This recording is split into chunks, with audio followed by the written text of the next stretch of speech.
Welcome to the Art of Education's Art Room Hacks. Join us as we dive into the messy world of clay and talk about hacks that make ceramics so much easier.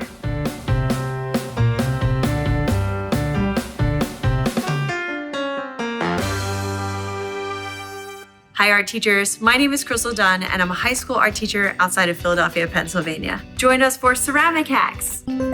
The next hack is one of my favorites. Do you ever have a student that has trouble making a certain shape? Well, you can use cookie cutters and a little bit of plastic wrap and cut out the perfect shape. Use a little bit of plastic wrap, spread it out on your clay slab, take your cookie cutter, push it down, no cleanup, and you can reuse your plastic wrap for something else. Isn't that a great trick? Did you know you could use gel plates to print make on clay? Go ahead and grab the same supplies you would use on gel plates on paper for clay. Do you have any of those old underglaze jars that are full of thick underglaze that's been just stored up for a while? Well, guess what? That's the perfect ink to use on gel plates. First thing you want to do is use some of the thick underglaze and go ahead and add that to your plate. And go ahead and take a brayer and you're going to roll it on. Mix the colors however you wish. So after you have your color on, then go ahead and add your designs. So I went ahead and I pre-cut my slab of size that I would like to use. And I actually 45-degree angled the sides as well. So I can just go ahead and put it together when I'm done. Then using any rib tool, just go ahead and rib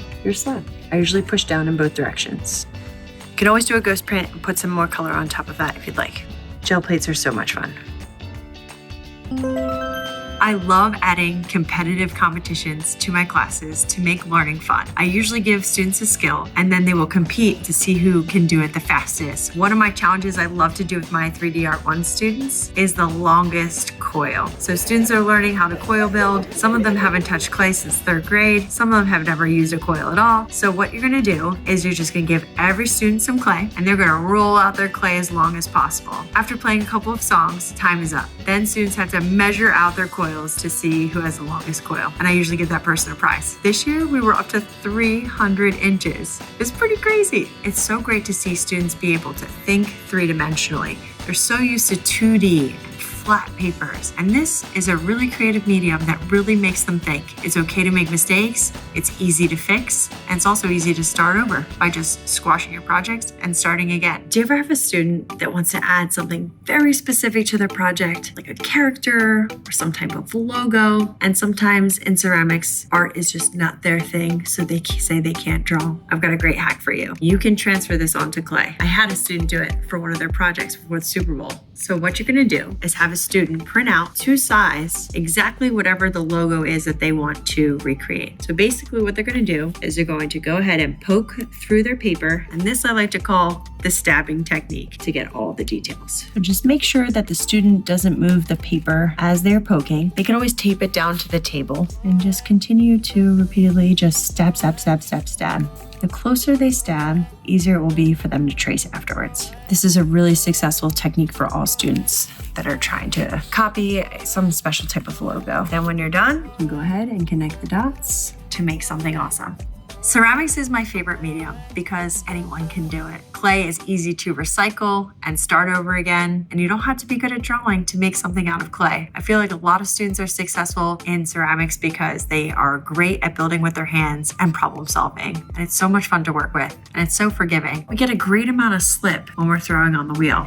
And I love to save it so that students can use it when they're hand building. So I just use one of my old protein jars and go ahead and have all the students scrape all of their wheel throwing goodness into there. And that way, when we're hand building, we can just use another type of recycled container to transfer the already perfectly good slip right into their hand building station containers. Are you loving all these hacks? If so, you're in luck. Click on the link below to watch the Pro Pack Elementary Art Room Hacks. It is filled with general art room hacks, but there's also a module with media-based hacks, including several clay ideas.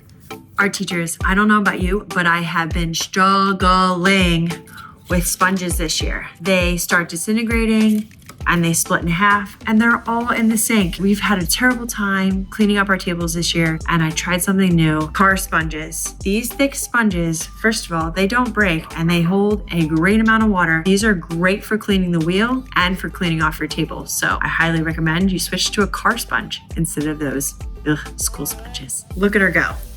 So good.